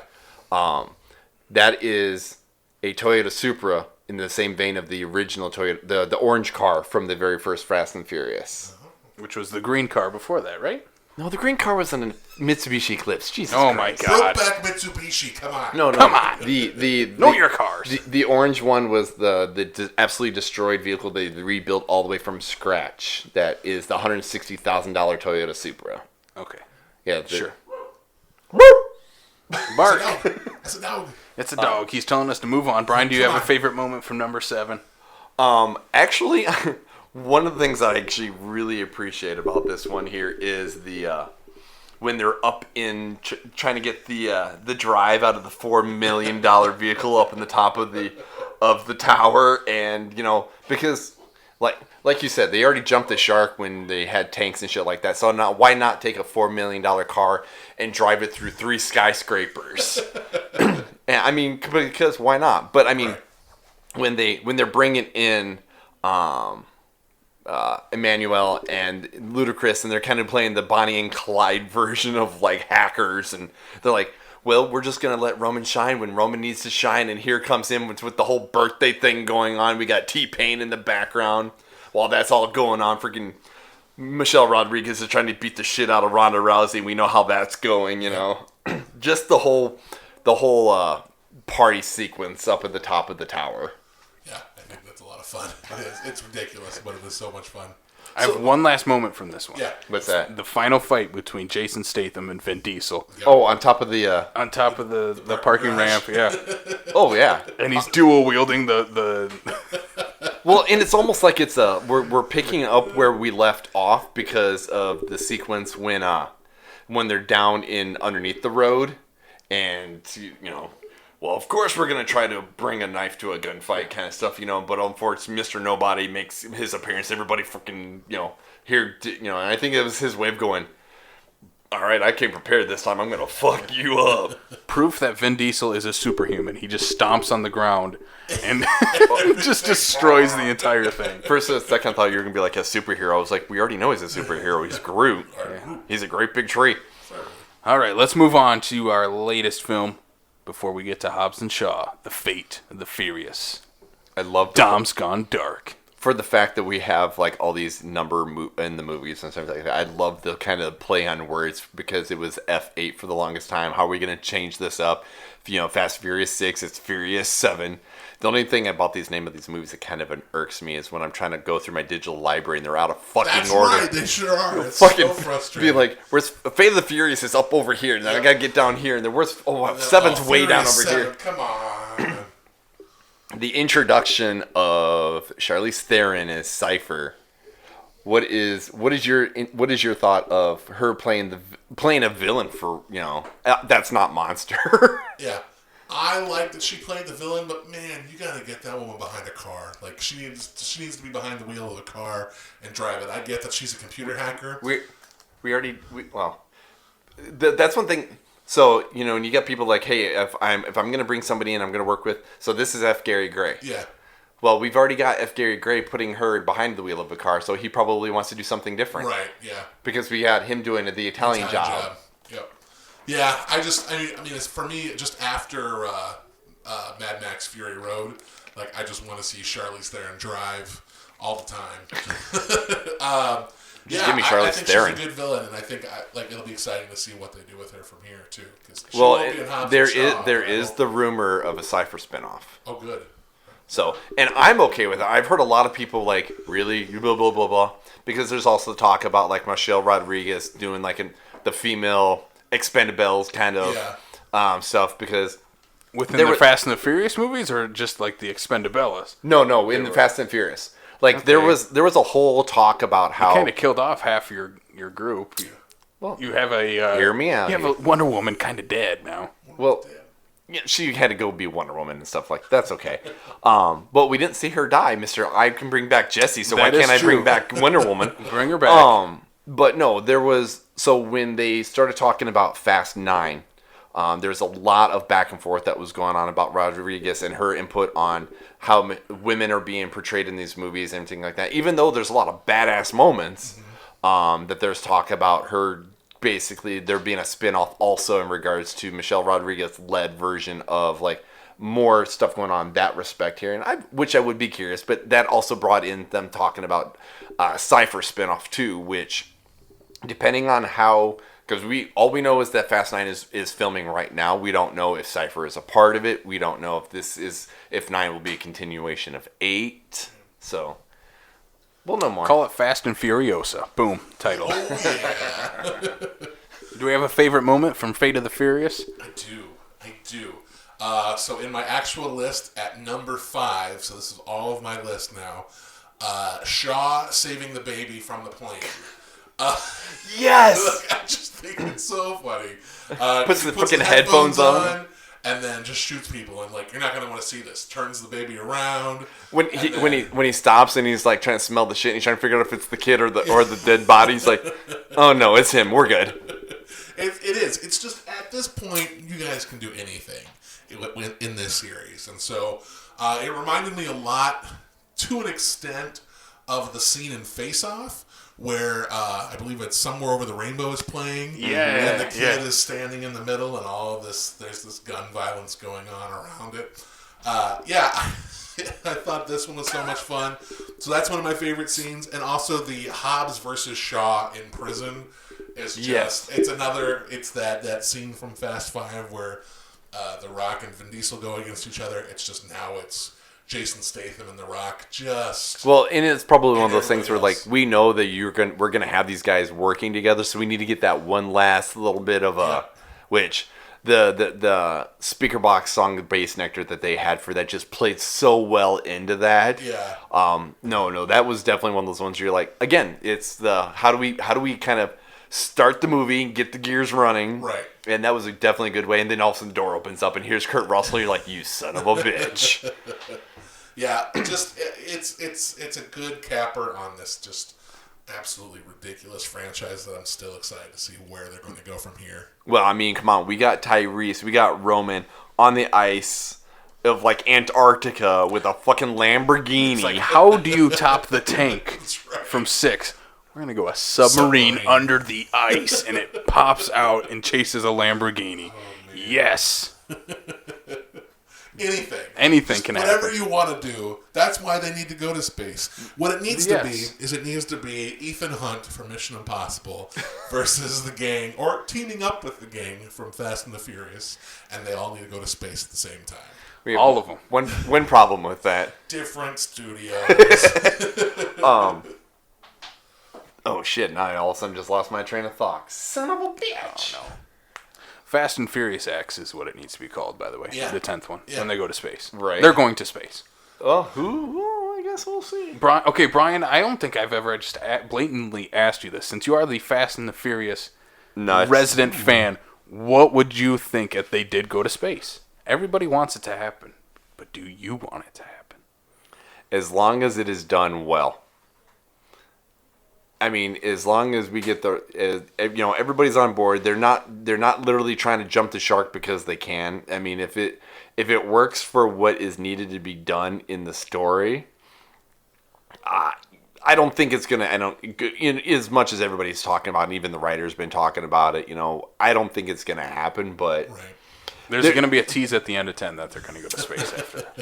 The one thing I will give this here, and in terms of like the baby scene and whatnot, is I like the fact that we bring in Helen Mirren as the Shaw mother, and it spins it back into the whole family thing, Right. which I think is part of the reason why I think there's a little bit of that whole redemption at the end of the movie where people are like, he killed justice for Han. He killed Han. Why does he get to sit at the table, son of a bitch?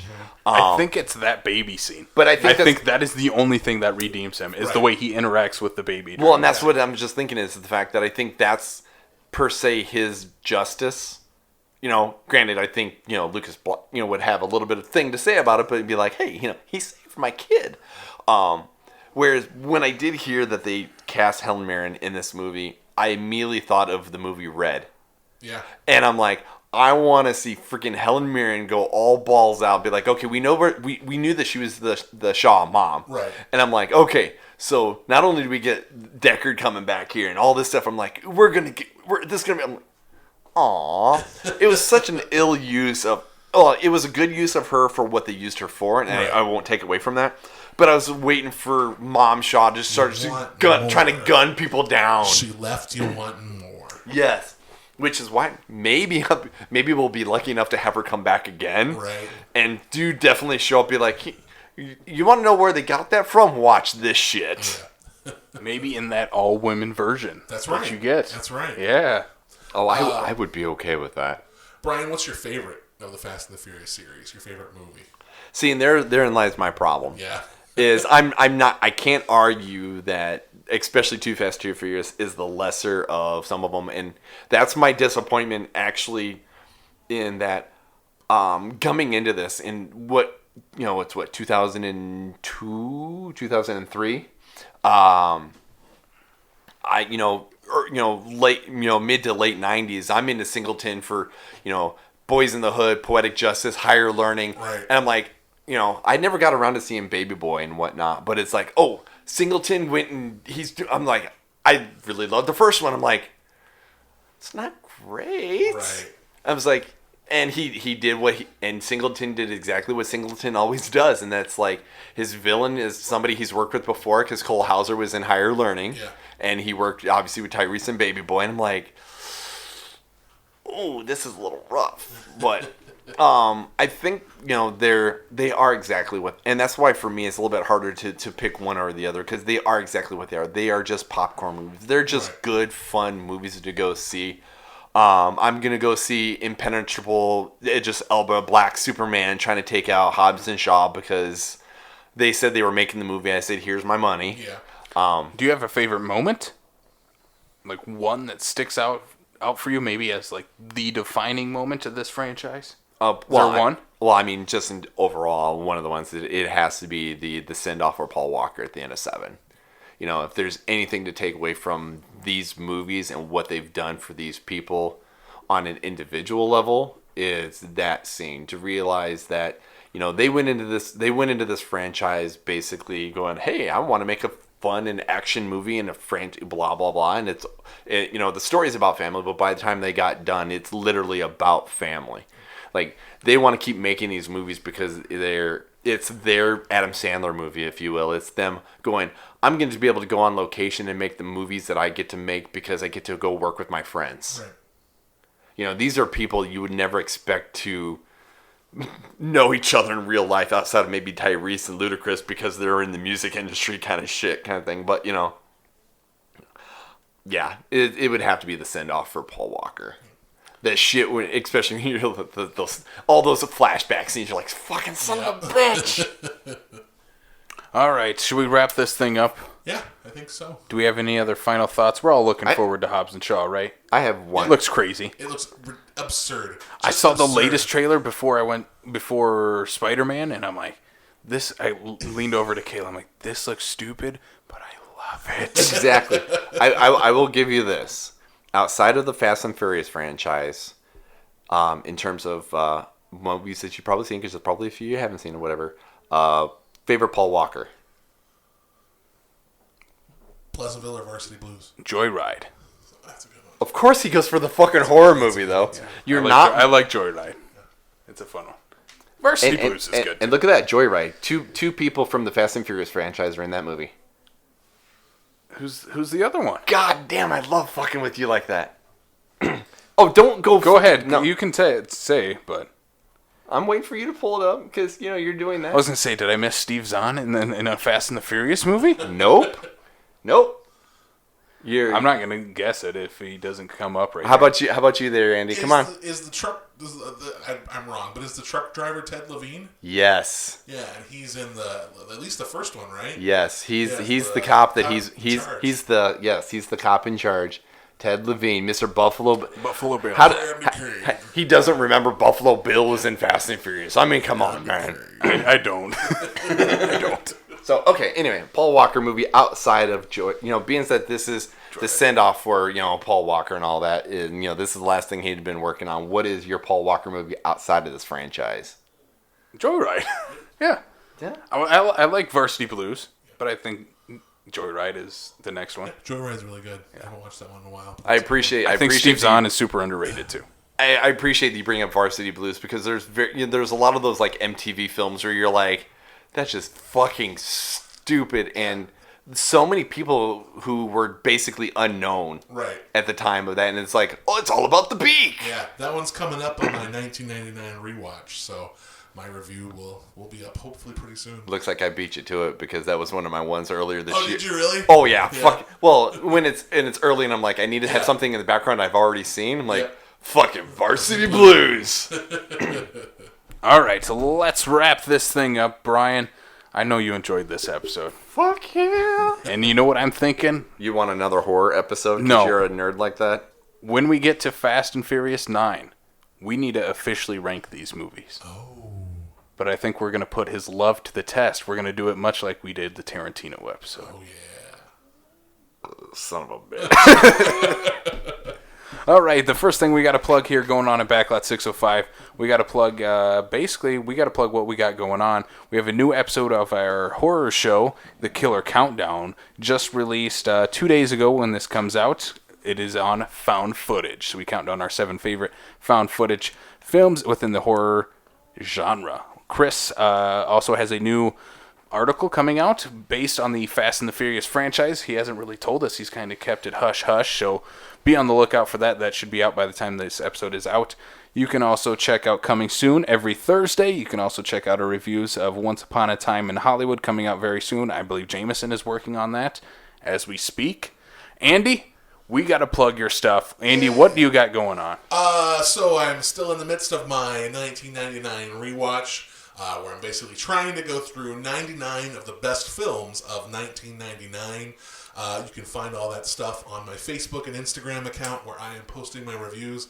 Last night I posted Deuce Bigalow, Male Gigolo, Stir of Echoes, and Ravenous. And man, I remember that at one point in time I thought Deuce Bigalow was very funny. That time is not now. We were young and stupid. Really You choose Deuce Bigalow, but you have yet to review an Austin Powers movie. And it's coming up. Please do. I don't know why I keep calling him out to do an Austin Powers movie, but I need it. Because The Spy Who Shagged Me did come out in 1999. It did. So I will make sure that I watch that one. I'll bump it up my list. Awesome. So come next year, does that mean you're going to do 100 movies for 2020? I don't know. For 2010? I don't know. For me, 1999 is very special. It's the year that I graduated from high school, and it's also the year that Fight Club, Magnolia, Being John Malkovich, Three Kings, Austin Powers, The Spy Who Shagged Me, Phantom Menace, the best Matrix. of 99. I love the fact that you bring up Three Kings. Yeah. So many people are like, what are you talking about? Oh, that movie's good. It's obnoxiously good to the point you don't want to like it, and you're like, Mark Wahlberg, George Clooney, and fucking Ice Cube. And Spike Jonze is in it, too. Like, I think that was a really good one. Yeah, he's the kind of weaselly little...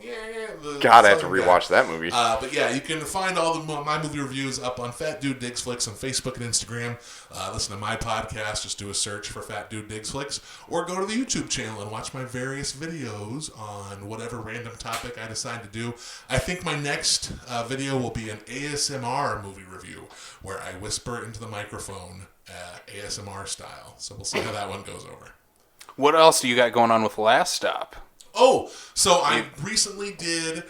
they recently posted my Last Stop What You Got video, which I filmed back in like February or March, where I picked like 5 or 6 movies to talk about. And so they did the first 2, and then I've got a couple other episodes that they have edited together for me too. And then next week, either this weekend or next weekend, I'll go in and do a review of Battle Royale, the Japanese awesome murder movie. And then from there, I don't know what I'm going to pick next. So send him in some requests, maybe? Send me some suggestions. Go to the Last Stop page and leave a comment so I can figure out what I want to review next. I think one of you guys said Freddy Got Fingered, so maybe that one will be that asshole over there. So that might have to be it. Yes. No. Don't watch that shit on purpose. Speaking of Freddy Got Fingered, we might be talking about that next week, unfortunately for Brian, because we're going to talk about the best, worst movies ever made. Yes, Brian, you need to do some homework and watch some of these. Daddy, would you like some sausage? Daddy, would you like some sausage?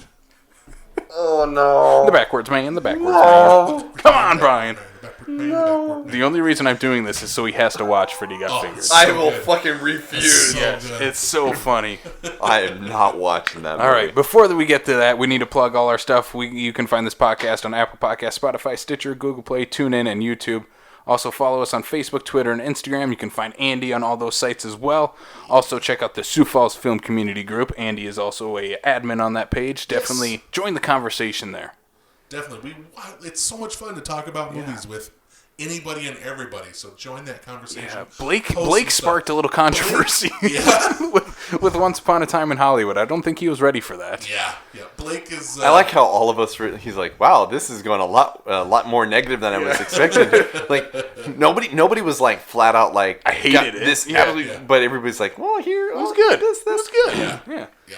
Also, check out the South Dakota Film Actors Group. You can find that on the Sioux Falls Film Community page. As I said, next week, best, worst movies. I'm so excited. We are going to be joined by Corey Jacobson of Somewhat Random Movie Collection here on Instagram, and that'll be fun. He's going to have some weird picks. Oh, that'll be awesome. It'll be fun to hear what he comes up with, because it's fun to follow his account because he posts these just random pictures of movies in random places. In Sioux Falls, it's awesome. It is. It's great. He's going to have some weird ones. I think some of ours... I don't know. Brian, are you prepared for this at all?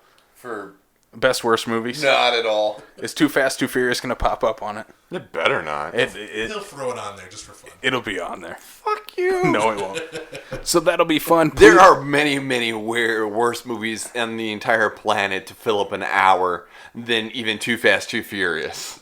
But best worst movies, Brian. You need to do some homework. Watch Troll 2. Please. Ooh, that's a good one. Nilbog. Yes. So that is next week. Anyway, Andy, thank you again for being here. Thank you, guys. Thank you so much. It's just so much fun to be doing this. I don't think we have anything planned for the next time you're here, so No, we'll come up with something. maybe. Yeah. We'll just shoot the shit. We'll have Andy back like whenever he wants to come back. That'll be awesome. It'll be fun. He just needs to show up and be like, here, there's the chair right there. Let me in. Let me in, guys. I want to be on and talk about movies. We'll talk about movies. All right, Brian. Until next time, this has been the Backlot 605 podcast, and we'll see you next time on the Backlot of South Dakota. Bye-bye now.